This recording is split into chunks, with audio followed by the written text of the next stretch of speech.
The old blue house on Larkspur Lane always stood apart from the others, cold, immaculate, and quiet. When Mr. Harrow brought his mother home from the hospital, he said she would be safe with him. No visitors came. The neighbors noticed the lights flickering each night and the blind woman in the armchair staring out at the dark street. In her silence, Mrs. Harrow remembered the boy he was, angry and wild, but the man moving behind her now was unreadable. The house was spotless, but everywhere felt hollow, and every night heavy footsteps passed too close behind her. Days passed, but for Mrs. Harrow, they all bled together. She watched her son drift silently through the house, his face neutral, eyes cool and distant. Sometimes she would sense him watching her from the doorway, unmoving for minutes, features half-lit by cold blue light. Unspoken words hung in the air, growing heavier. Resentment? Anger? She could not write, could not speak.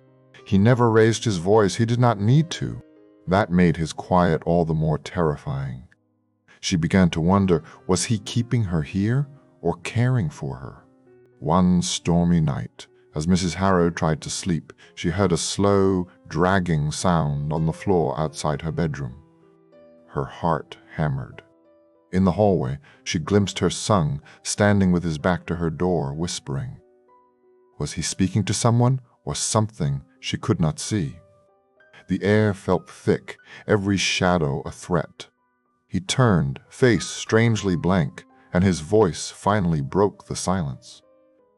You are safe, as long as you do not finish the thought, Mother, he said, the words chilling and senseless. She swallowed a scream. The dragging sound crept closer, her mind racing with unfinished fears.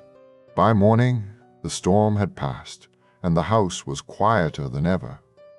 Mrs. Harrow was in her chair again, staring at her pale, trembling hands. Her son brought her tea, his smile thin and distant.